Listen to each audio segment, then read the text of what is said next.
안녕하세요. 미국 주식 탐구 생활 미탐TV입니다. 네, 회원님들 우리 유튜브 채널에서 보고 계시는 회원님들의 어떤 질문 사항들을 받아서 고민 사항들을 받아서 이제 답변 드리는 시간인데요. 요번에 선정된 분은 이제 요키요키님 답변을 좀 드리도록 하겠습니다.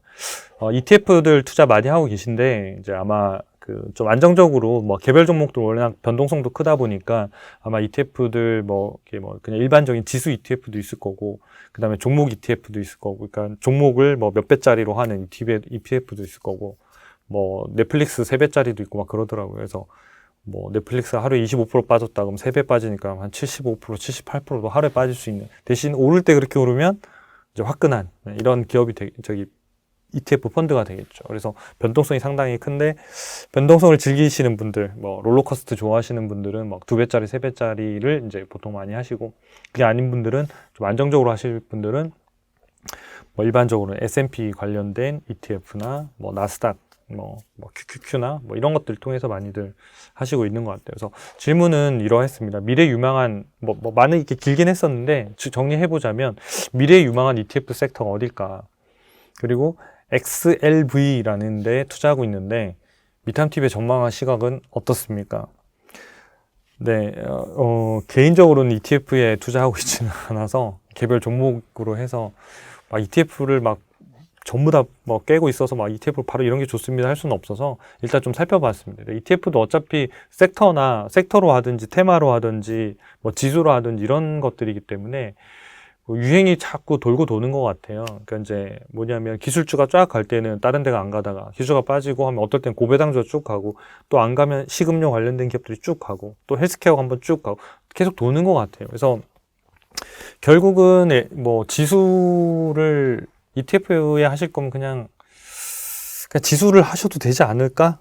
굳이 또 ETF 안에서 또 섹터를 해야 될까? 뭐 이런 생각은 좀 들고요. 그게 아니면 이제 아예 어떤 업종이 완전히 저평가 됐을 때, 다 박살났을 때, 그럴 때는 어떤 섹터를, 그러니까 ETF를 움직여가면서 이렇게 투자도 가능할 것 같은데, 네, 그럴 것 같습니다. 어쨌든 장기적으로 보면 기술주와 관련된 ETF 섹터들이 되게 높습니다. 대신, 주가가 굉장히 높을 때 그 ETF 값도 높겠죠. 그러니까 이제 그때 만약에 가입을 하시면, 뭐, 한 30에서 50%씩 빠지는 것도 구간을 경험할 수 있죠.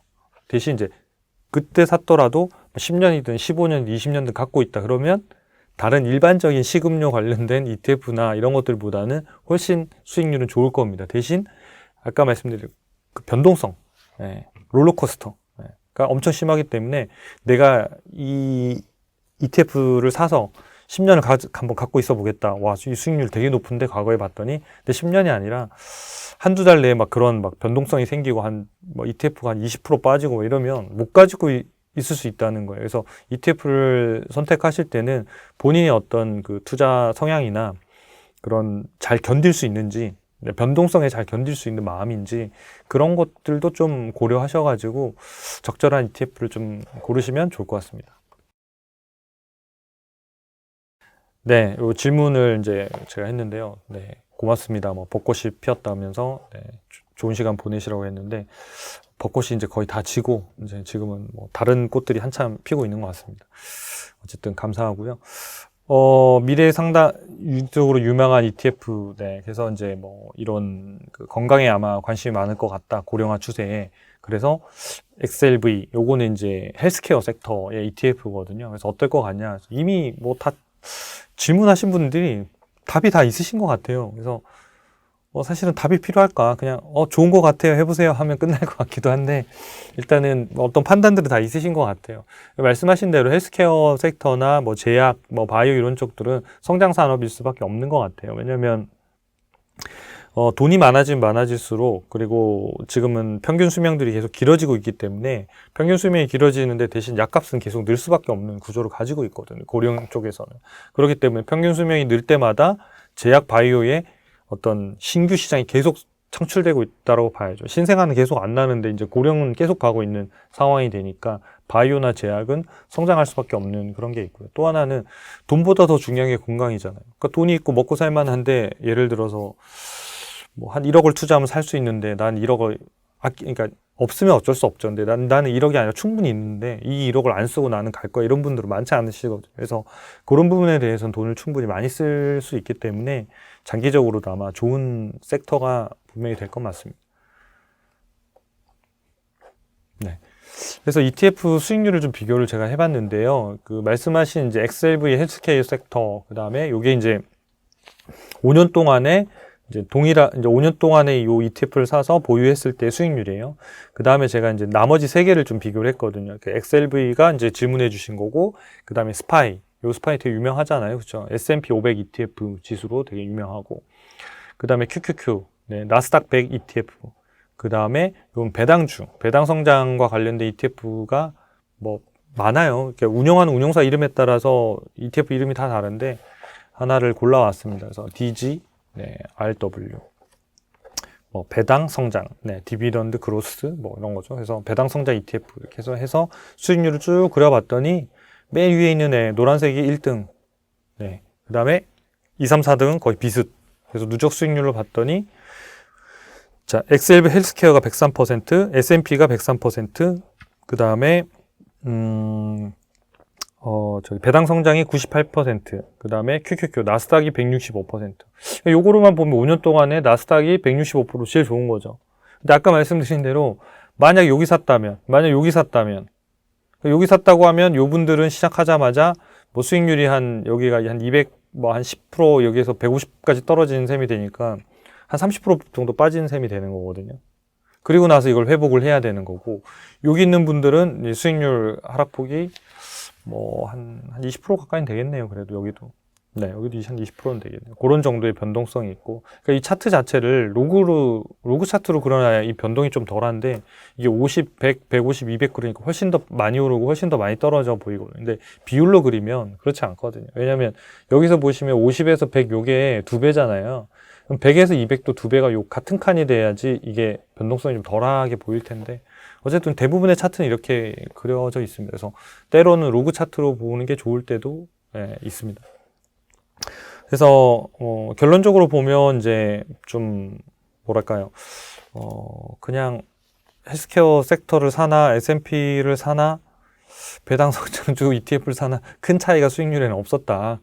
만약에 그 아이디어를 가지고 헬스케어 섹터가 클 거다, 그래서 헬스케어를 사겠다 그러면 오히려 좀 종목을 몇 개를 압축해서 사시는 게, 그러니까 한 개를 사는 건 아닙니다. 물론 이제 ETF는 그 안에 구성된 걸 전부 다 사는, 비율마다 사는 개념이 되니까 훨씬 분산은 돼 있지만 그걸 조금 더 압축시켜서 하시는 방법이 요 수익률을 보다 더 잘 나오게 할 수 있을 것 같고요. 그게 아니면 그냥 S&P를 하시더라도 큰 차이는 없겠다. 그래서 어떤 아이디어가, 왜냐면 S&P는 그냥 지수를 사는 거니까요. 그냥 S&P 500 기업을 지수를 사버리는 거니까 그러니까 아이디어 자체가 구현되는 ETF는 아닐 수도 있겠다. 왜냐하면 헬스케어가 더 성장하기 때문에 S&P보다는 더 높았으면 좋은데 그냥 지수만 움직이는 S&P랑 큰 차이가 안 난다고 하면 그런 부분은 조금 있을 것 같아서 그 부분도 같이 한번 염두에 두고 검토를 해보시면 좋을 것 같고요.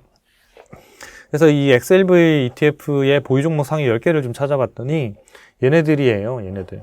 그러니까 전체 10개 포트폴리오, 나머지는 막 이렇게 촘촘하게 있겠죠. 이게 전체 그 포트폴리오의 퍼센트예요. 그래서 유나이티드 헬스 그룹이 9.6, 그 다음에 존슨앤존슨 9.1, 그 다음에 파이자 5.3, 에브비 5.2, 일라이 4.4, 뭐 서머피셔 사이언티픽 4.2, 머크, 뭐 에보트 레이보로티 이렇게 되죠. 네네, 4%. 그 다음에 다나하우 3.2. 이번에 실적 잘 나왔더라고요. 그 다음에 BM 브리스톨 마이어스 스킵 3.1%에서 얘네가 52%를 차지하고 있거든요. 상위 10개가.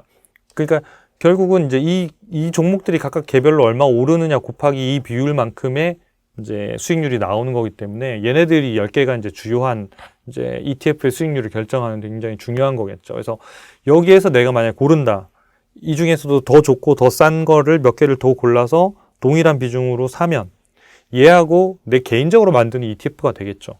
이 중에서 만약에 3개에서 5개를 골라서 딱 뭐 한 20%씩 나눠서 샀다. 어떤 거를. 그러면 걔 5개가 움직이는 것과 얘 10개 플러스 나머지 전체 종목들이 움직이는 거에 비하면 이 더 골랐던 애들이 더 좋고 싼 기업이라고 하면 상대적으로 수익률이 좋아질 거라는 거. 그래서 그런 부분들의 아이디어까지 같이 하시는 게 아까 뭐 요키요키님께서 물어보신 그 아이디어의 그 취지에 더 많지 않을까라는 생각도 좀 듭니다. 그래서 10개를 일단은 저희가 진단 점수를 한번 좀 체크를 해봤습니다. 그래서 여기서부터 1등 비율부터 쭉 있었는데요. 아까 유나이티드 헬스그룹, 존슨앤존슨, 화이자 이렇게 쭉 있어요. 쭉 있고 요 지금 항목 5개가 있잖아요. 이 5가지 항목이 꽉 차 있을수록 좋은 기업인 거예요. 성장성 포함해서. 그러니까 어떤 부분이 찌그러져 있으면 그 부분이 좀 부족한 기업이에요. 그걸 채워 넣어야 되는 기업이거나 그게 개선될 수 있을 것인지를 보고 개선될 것 같다 그러면 그 기업은 상당히 더 좋아질 가능성이 높은 기업이라고 보는 거죠. 그래서 보면 유나이티드 헬스그룹이 뭐 67점. 성장성이 좀 낮죠. 다른 데에 비하면. 존슨앤존슨 88점. 상당히 높은 거죠. 그 다음에 파이자가 98점.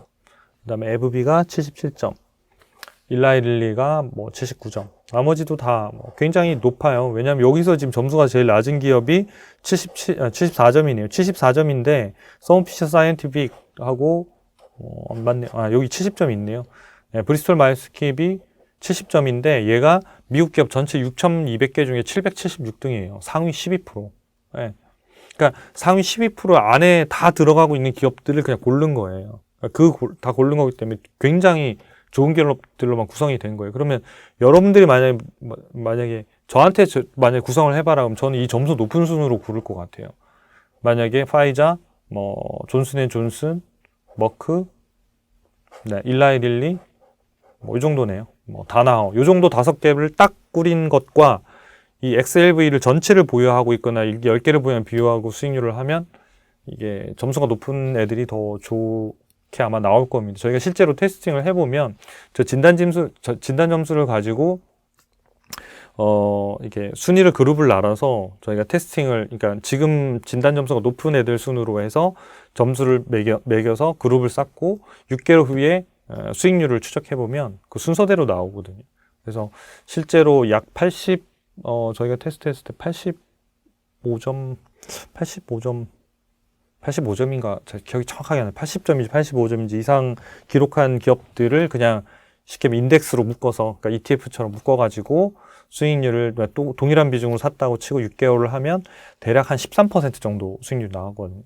근데 이게 이제 점수가 떨어지면 떨어질수록 그 수익률도 뭐 11%, 9%, 8%, 5%, 3%, 뭐, 맨 밑에 뭐, 0에서 20점 사이면 마이너스 나오거든요. 그러니까, 오래 보유할수록 마이너스가 나오는 개념이 되기 때문에, 일단은 뭐, 점수가 좀 높은 애들을 위주로 하셔도 괜찮으실 것 같다라는 생각이고요. 헬스케어 섹터는 어쨌든, 뭐, 앞으로도 성장할 수 있는 분야이기 때문에, 지금 뭐, 화이자나 이런 데들은 워낙 우리 코로나 백신이나 이런 것 때문에 수혜를 좀 많이 받던 케이스고요. 그래서 뭐 2022년도까지는 뭐 성장하겠지만 2023년도부터는 성장률이 좀 떨어질 수는 있거든요. 근데 그 외에 나머지로 보면 그런 기업들이 더 많이 성장할 수 있다. 그래서 그런 것들도 같이 좀 참고하셔서 판단하시면 좋을 것 같습니다. 네. 네. 이어서 뭐 요 화면에 적정 주가를 같이 보는 거를 몇 개 같이 한번 보고 네, 마무리하도록 하겠습니다.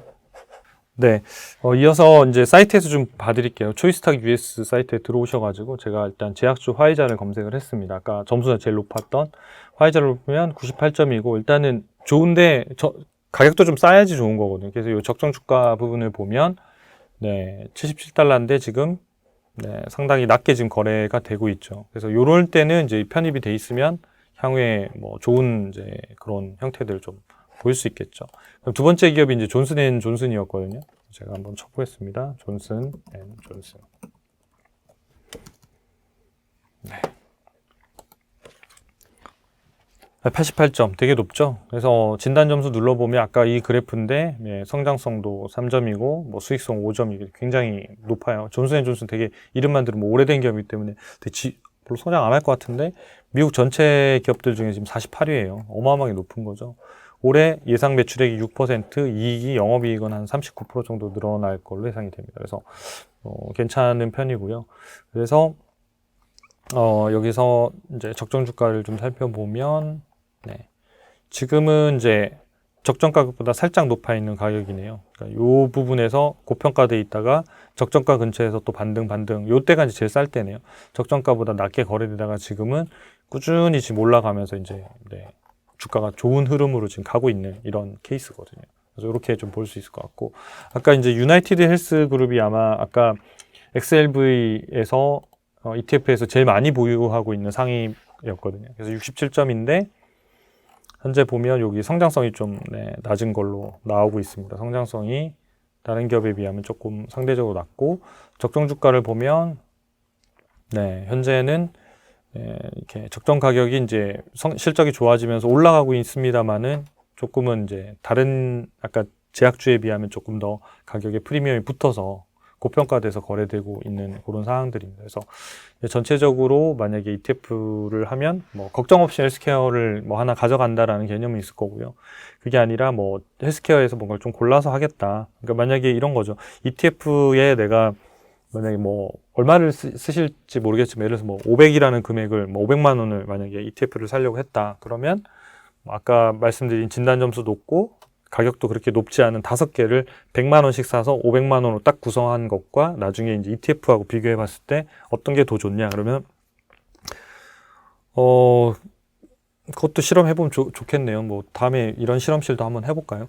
그러니까 그런 형태대로 해서 구성하는 것들도 개인이 그냥 만드는 ETF가 되는 거거든요. 그 500만 원 해서 100만 원씩 나와서 20%씩 되는 거고, 그렇게 가는 것과 이 XLV가 움직이는 포트 수익률하고 비교해 보는 것도 뭐 좋은 방법 중에 하나인 것 같아요. 그래서 실험을 해보시고 이게 더 좋은 방법이구나 그러면 그 맞춰서 전략을 짜시면 되거든요. 그리고 개인의 어떤 성향이 이런 것들에 따라서 동일한 종목을 샀더라도 어떤 분은 수익이 나고 어떤 분은 안 나는 경우들이 있거든요. 그러니까 그거는 매매 타이밍에 있어서 내가 못 견디는 부분들이 생기면 어려울 수밖에 없어서 그런 거는 스스로 좀 발견해 나가면서 가실 수밖에 없지 않을까라는 생각이 좀 듭니다. 요것으로 요키요키님의 답변을 마치도록 하겠습니다. 감사합니다.